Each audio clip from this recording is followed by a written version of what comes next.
I just got done watching one of the most disturbing videos I've ever seen. It's gotta be the most disturbing thing I've ever personally witnessed our government doing in my lifetime.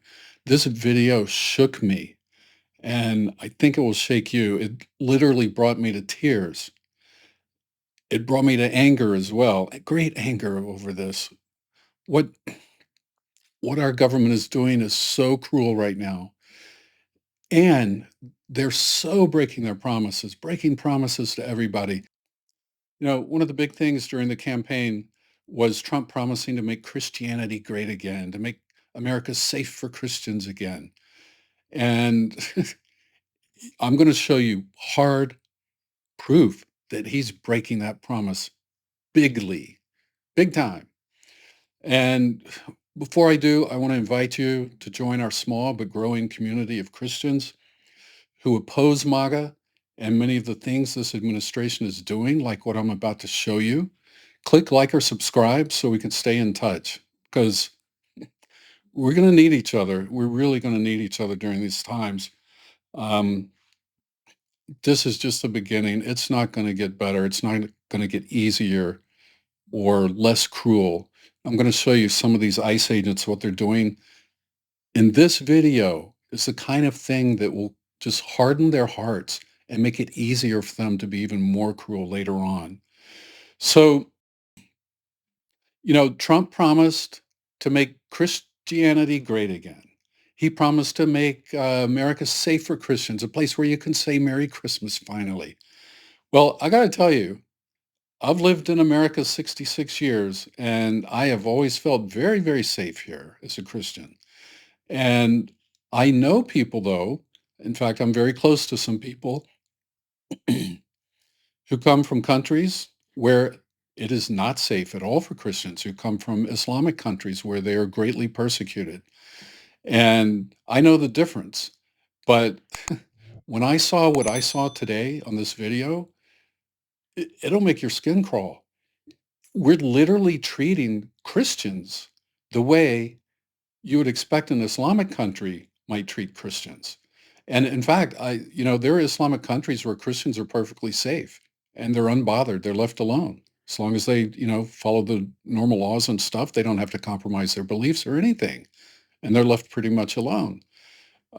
So what we imagine happens in a lot of Islamic countries isn't true. And what we also imagine happens is true in some other countries. But let me show you this video. This is a church in Los Angeles. I'll get you the name of it in a minute. That has an Iranian um, a group of Iranians who have come here to escape persecution in Iran. And one of their members got arrested by ICE the other day. And then a woman who came and was watching what was going on, they throw her to the ground and start arresting her. And she's kicking and screaming and panicking. And I'll tell you why in a minute, because this stuff is really scary. What you're going to see on the screen is really bad, but it's not half as bad as what's really going on when you start to think about it and realize what the significance of it is. But let's watch this video. It's about 3 minutes long. And I'm just going to let it play. I'll try to let it play without much comment. But you got to see this because it's pretty startling. And then I'll read you an article that will explain more about what happened. Why you're taking him? Stay back for a few feet. You can record. You stay back a couple feet. No, I want to know. I'm his pastor. He has no warrant, sir. All right. For what? He's being arrested for immigration. He's asylum seeker. It doesn't matter, sir. We're just following orders. He's got a warrant.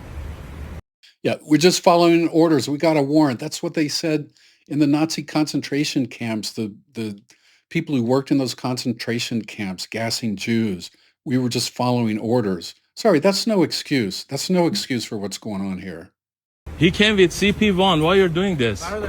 It's no longer valid anymore. That's why. Hey, Why what? Okay, he's saying he came on that thing that Biden started where you can register on an app, CBP1 or whatever it's called. And he was on that app. He was legally registered. He'd been promised by the previous administration that he could stay here as his asylum claim worked its way through the system. Then Trump comes into office and negates all past agreements. He negates past tariff agreements and trade agreements with other countries. He negates the promises the United States made to asylum seekers and to immigrants. This guy did nothing on his own. This what do you call these people? Soldiers or kidnappers? I don't know. But the guy, the agent here, said his thing is no his agreement to be here is no longer valid. But guess what? It's not invalid because of anything he did wrong. It's invalid because the president came in and invalidated it. He said these are all invalid now. No one, all the people, no notice. You get no notice. If you're on this right now and you've been promised you could stay another year or 2 years or 3 years, I just canceled that. All done. You're all going back. In the past, all presidents would stick to the agreements that previous presidents had made. And you have to do that to run a great country, a country that's reliable and that can be trusted, not only by foreign nations that we have agreements with, but by our own people and by the people we've made promises to. Sorry, I'm very upset about this because this is being done in my name, in our name, all citizens who are American citizens.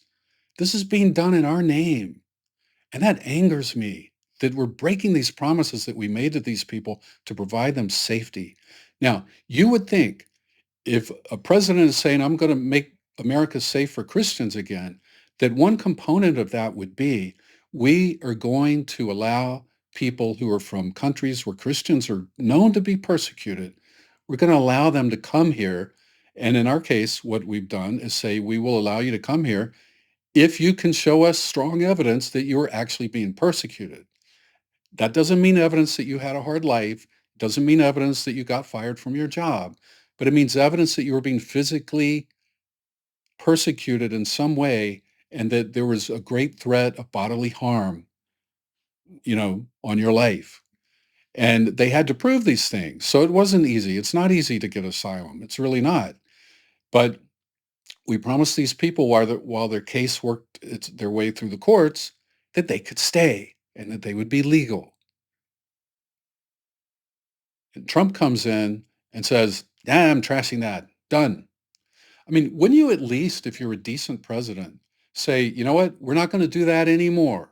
For the people who are already in under that system where we made these promises to them, America will keep its promises. We will keep our word. We're a nation of integrity. No, that's what a decent president would do. What this president did is said, no, you're all canceled. No notice, no warning. Now get out. Now here's the evil part of it. He knows, everybody knows, these agents who are arresting this man, and in a minute they're going to be arresting a woman, they know that they're going to send them back to Iran. One of these people in this church was arrested recently by ICE. He was in the United States because he had been arrested in Iran, thrown into prison for being a Christian. So he was literally the the picture of the perfect persecuted Christian who needs a place of safety in the world, a place of refuge. Jews have Israel. Where do Christians have? Wasn't that what Trump was going to do? Make Christian a safe refuge? Make America a safe refuge for Christians around the world who are being persecuted, who could prove they were actually really being persecuted, not just saying, well, I have a hard life there because they don't make it easy for Christians to make a living. Those people can't come here. But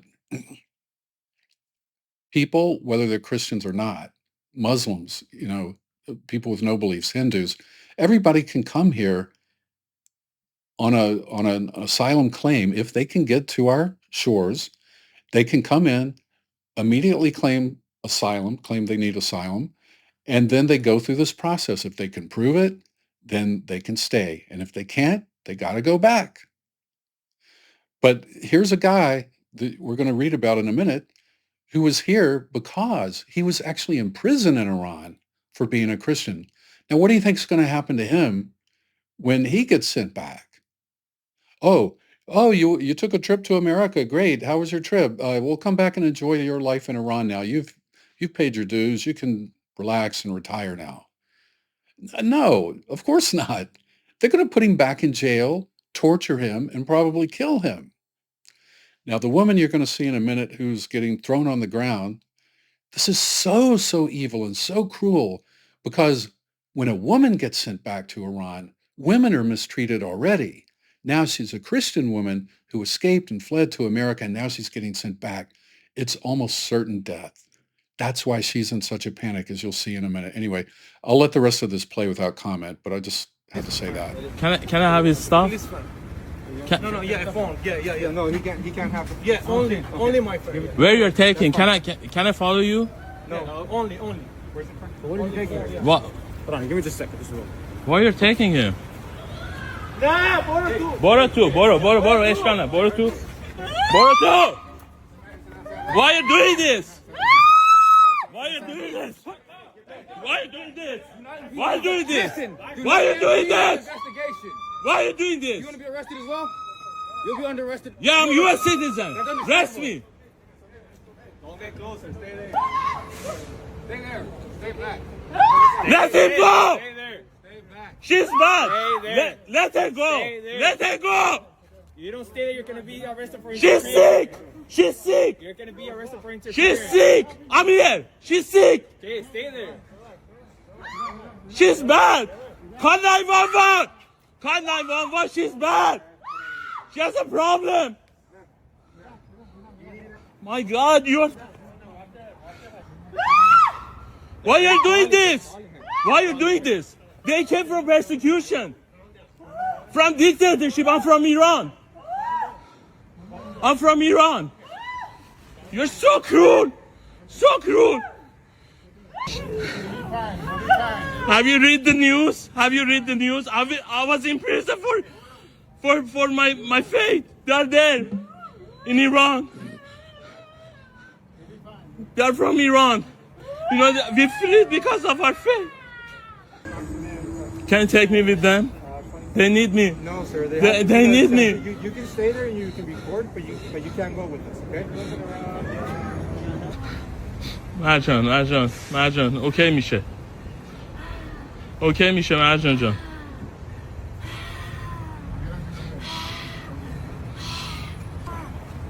I know you're doing your job. But my heart is just... Seriously, you all guys came for one person? What is her name? Marjan. Seriously. Only 2 people is enough. What's this? What's this? It's the army here. That's security, sir. It's the army. Like 2 people. Have you read the news what's happening in Iran? For women? They came here for freedom. Not like this. Shame on you. I know you're doing your job, but shame on you. Shame of this government. That's right. A big shame on our government. A big shame on our government. Big, big shame. That pastor was so amazing. He was so, under the circumstances, polite and considerate. Not a single foul word came out of his mouth. And he was trying to protect that woman. He was trying to seek justice for her. And so many Christians, people who call themselves Christians, voted for the people who are doing this, thinking, oh, he's going to make America great for Christians again. We'll be able to say Merry Christmas. If you fell for that, look at what you fell for. Look at what you fell for. This is not protecting Christians at all. This is persecuting Christians. This is evil. Very evil.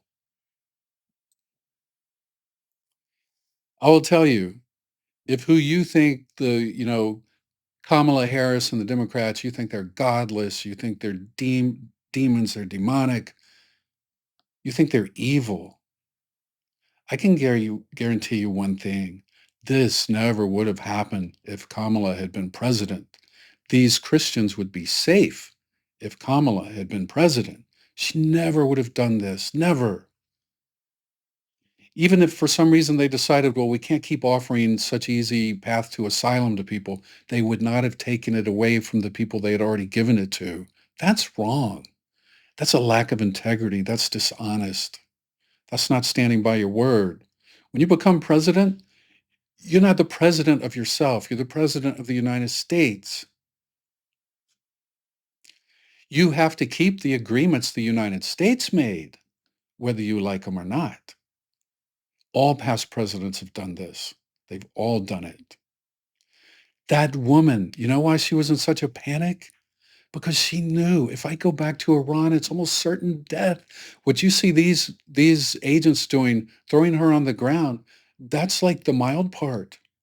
That's the easy part. We see that, and if you don't think what's going to happen to her and look a little ahead to the future to understand what position they're putting her in by throwing her on the ground and by arresting her and taking her into custody. If you don't understand that, then this doesn't look that bad. It doesn't. I understand that. But if you understand what they are threatening to do is to send her back to Iran, where she's a woman and she's a Christian, double jeopardy. She could very likely be killed, and they are participating in her murder.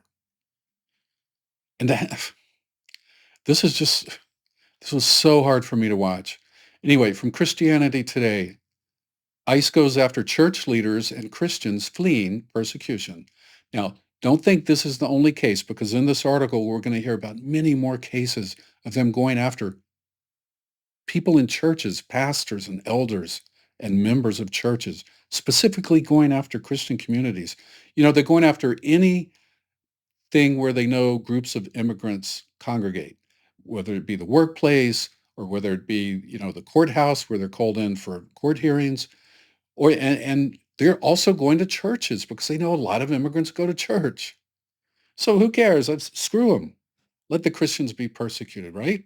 That, look, I don't mind living in a country where Christians are persecuted, but for it to be done in the name of Christ and voted in by people who claim to be Christians, voting in a man who said he wants to protect Christianity and protect Christians, the hypocrisy's got to be called out, and people got to open their eyes. You got to see what's going on. Don't be blind. Don't bury your head in the sand. If you voted for these people, that's fine, but at least open your eyes to what's going on now and be honest enough to admit it. Yeah, that's bad. That's bad. This is all bad. All right. ICE goes after church leaders and Christians fleeing persecution. On Tuesday, yeah, that was a couple of days ago. On Tuesday, Iranian asylum seekers were detained in Los Angeles, adding to the count of church members taken despite lawful status. That's the other thing. What did they promise during the election? Trump promised, we're going to go after the criminals.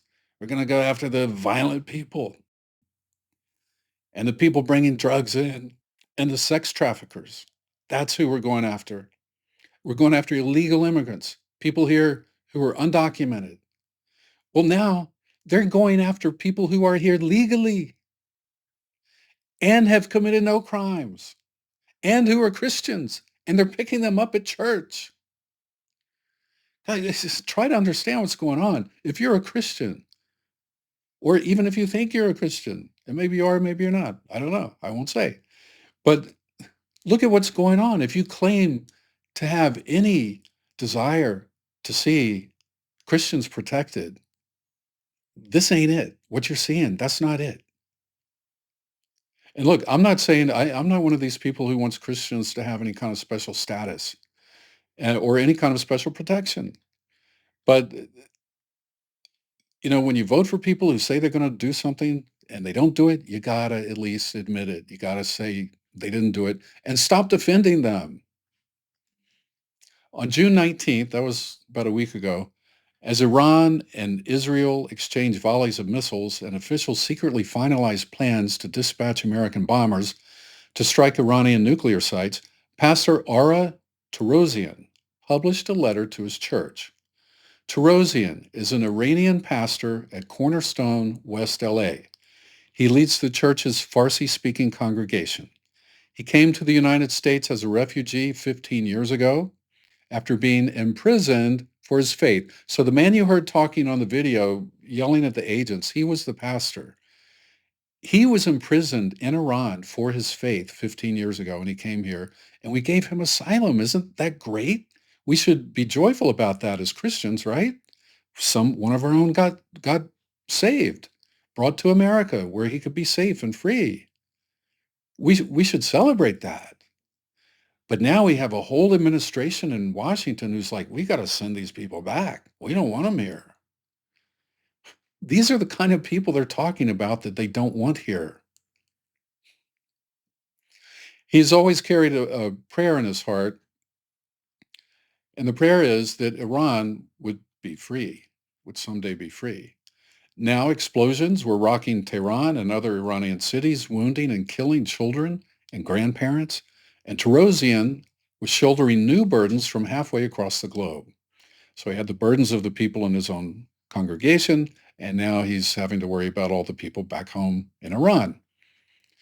There are people currently in Iran who are baptized in this very church and still listen to our sermons regularly. We are far from them, Terosian wrote, urging Cornerstone's English and Spanish-speaking congregations to stand with and pray for the Persian worshipers. We Farsi-speaking believers are living minute by minute with heavy hearts. We're asking, are our loved ones safe? Are they alive? What is happening to them? But 5 days later, the suffering of his loved ones came suddenly very close to home. On Tuesday, a couple of days ago, 3 days ago, the pastor recorded on his phone as masked immigration and customs enforcement agents arrested two of his church members on a Los Angeles sidewalk.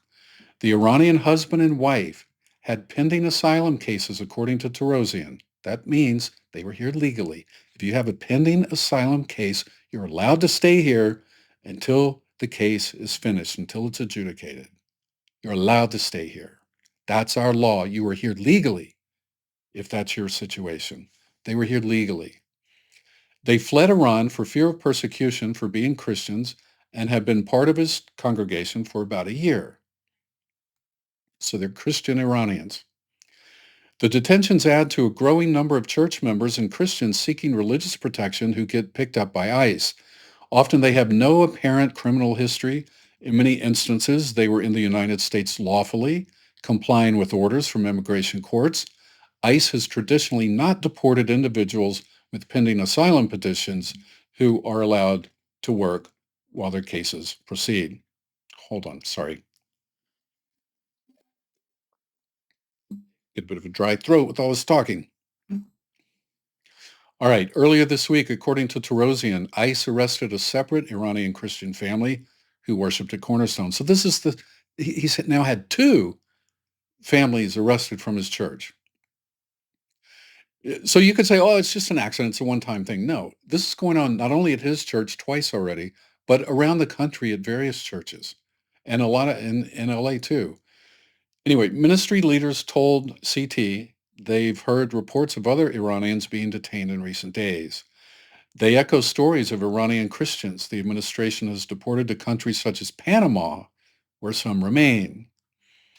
That's how we're treating Christians, the people that these people promised to protect when they ran for office, and the people that a lot of you voted for these people because you wanted them to protect Christians, and you believed that they would. All right, immigration arrests have shaken church communities across the country. In April, Casper Erickson, a Danish national and homeschooling father of four in Mississippi. Now that sounds like a conservative Christian to me. Not a progressive, probably. He lived in Mississippi and he homeschooled. He was arrested at his final citizenship hearing after an apparent paperwork error. As of late May, he remained in ICE detention. We have an army of prayer warriors fighting for us, his wife Savannah, a U.S. citizen, wrote in a fundraising appeal. Also in April, Pastor Marilio Ambrosio was detained when he appeared for a routine check-in with ICE. He had lived in the United States for 20 years. The Tampa, Florida church he ran served as a polling place. He was in the country illegally, was the explanation ICE gave for his arrest. But man, we've heard that a lot, right?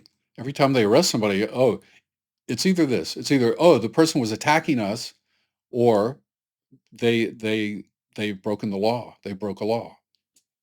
And then there's never any proof or evidence that they ever broke a law. This is a criminal regime. I got to tell you, it really is. All right. Not far away, and around the same time, a small group leader and deacon at another Tampa church was taken by ICE. Gonzalo Antonio Segura was leaving home to go to work as a handyman on a Thursday morning in early April.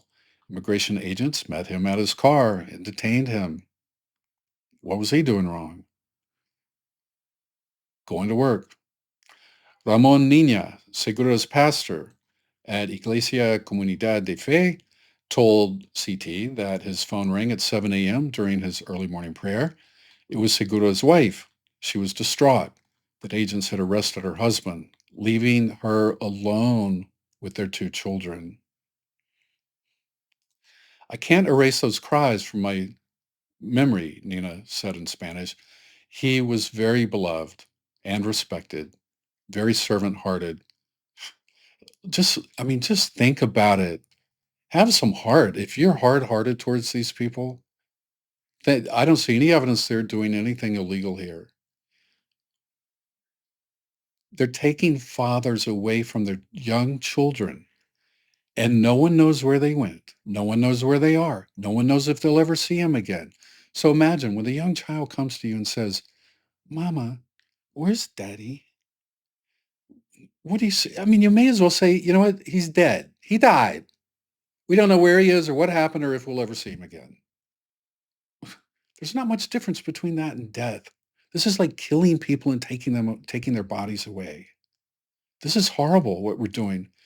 Tearing up families, crushing little children, crushing wives. For what? To reach a 3,000 deportations a day quota? So you got to go in and start arresting all the good people too? Because you ran out of really seriously bad people? You ran out of people who are actually here and undocumented? So you got to go to people who are documented now? You ran out of people who've committed serious crimes, so you got to go to people who've committed no crimes to meet your quota. I don't think that's what many people in America voted for when they voted for this man. I really don't. All right. Nina and the church hired a lawyer who was another pastor in Florida. And together they drove, listen to this. They drove up and down the state of Florida trying to find Segura as he was moved between detention centers from Clearwater to Miami. No ICE facility would allow Nina a pastoral visit. Eventually, Segura was transferred to Texas. Why take him so far away? Why not let his family visit like people can visit, convicts when they're in jail? And he's not convicted of a crime. Shouldn't he have more rights than a convict? Nina said her church is conservative. It votes conservative. But with what happened to Antonio, they all have come to the realization that this process that's being carried out is blatant and it's discriminatory. Segura can't say it. Segura has been in the country for 2 decades. According to Florida state records, listen to this. This is his big crime. He was stopped one time 17 years ago for driving without a license, a misdemeanor. Seriously, even the statute of limitations would have passed long ago on that. But now they're picking them up and going, you committed a misdemeanor 17 years ago. You got to go back.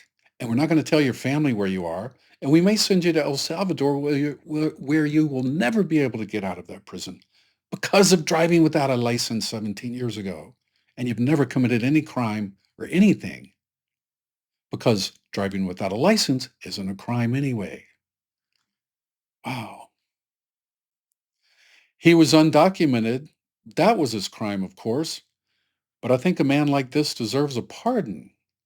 The President of the United States just pardoned a family that was found guilty of tax evasion. She was referencing the convicted businessman Paul Walzak, which I actually did a video on a week or so ago. He's pardoned hardened criminals. He pardoned the Grizzlies who committed tax fraud and bank fraud. They lied to banks to get millions of dollars in mortgages. He pardoned them, got them out of jail years before their sentences were going to be finished. He's pardoned drug kingpins. He's pardoned a man who's murdered people. Seriously. Wow. He pardoned 1700 violent protesters and insurrectionists from January 6th. And you can't pardon a guy who was stopped for driving without a license, who's maybe undocumented for a time, which also is not a crime, by the way. It's not a crime. It's against the law, but it's not a crime. There are things that are against the law that aren't crimes, such as driving without a license. Not everything that's against the law is a crime. In May and June, as the administration pushed to meet higher deportation goals, it began to detain more immigrants without criminal histories. According to government data, 65% of ICE bookends at detention centers aren't criminals. Only 7% are convicted of violent offenses. So 93% of the people they've arrested, and they're in some form or another in deportation proceedings, 93% of them have never committed a violent crime, and 65% of them haven't committed any kind of crime at all. Misdemeanor, minor thing here and there, whatever. But get this, the Department of Homeland Security has said in court filings that it will prioritize deporting even immigrants who have had charges dismissed, and it has ended protections for some Christians facing persecution in their homelands, such as Afghans. And listen, when it comes to Afghanistan, forget about the Christians, the Muslims too. They need as much protection as the Christians do because they fought for the United States. When they go back to Afghanistan, whether they're Muslim or Christian, they're most likely going to be killed. They will surely be tortured.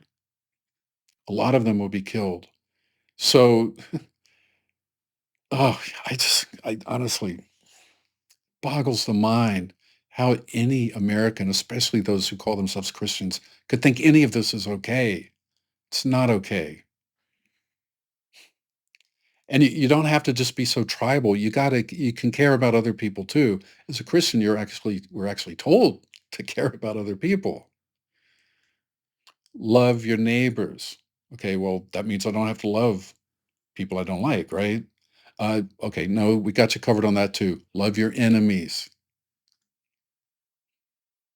Jesus covered all of it. We've got to love everybody, enemies or not. In Los Angeles, Terosian said the Iranian couple from his church called him for help when ICE agents approached them near their home. As he filmed, agents binding the hands of the husband, whose name CT is not publishing, pastor told the agents he's an asylum seeker. It doesn't matter, one agent said in the video. He came with CBP-1, Terosian replies, referring to the now discontinued app that migrants used during the Biden administration to apply to lawfully enter the country. It's no longer valid anymore. That's why he's being arrested, another agent said. It's no longer valid because Trump invalidated it. The people who have had it invalidated on them have done nothing wrong. It's not their fault it was invalidated. That was a decision the president made unilaterally. And it just came down. This is it. You're done. No notice, no warning, nothing. Really disgusting. All right. So the pastor asked, oh, wait, did I skip something here? Oh, yeah. Seconds later, the detained man's wife, as you saw in the video, collapses to the grass in an apparent panic attack, convulsing and hyperventilating. Terosian moves closer, attempting to comfort her. Agents tell him to keep away or face arrest himself. Yeah, he was such a threat, right? You saw him. Oh, such a threat, such an intimidating physical presence, scaring those poor agents to death. The pastor asks if he can go with them or even follow them. They need me, he says. An agent says the pastor cannot go with them. Tarosian tells the agents that the couple was persecuted in Iran and fled because of their faith. The agents don't respond. The agents don't care. We're doing what we're told to do. We're just following orders. They came here for freedom, not like this, Tarosian tells the agents. I know you're doing your job. Very kind of him to say that. But shame on you and shame on this government. And that's absolutely right. And I am ashamed of my government. Ashamed and sickened by what I see us doing. Just unbelievable. And if these people weren't Christians, if they were, Muslims or something else, I don't care. I don't want to see anybody treated that way. The point of it is that this particular president promised to protect Christians, and he's not. He's not protecting anybody. People who've done no wrong, but you got to meet that quota. 3,000 a day. We got to get them 3,000 a day. Got to meet the quota. Don't care who's hurt. Don't care who's innocent. Don't care who's being treated unjustly and unfairly. Don't care. But as Christians, we got to care. Let's stick together. Click subscribe. Join our community. Let's stick together and keep in touch. All right. Hey, I appreciate you watching, and I think you know how I feel at this point. It's kind of hard to put into words. But I feel a little better getting some of it out and knowing that somebody's listening at least beyond my family, who I'm driving crazy with this already today. But thanks for watching, and I hope to see you next time.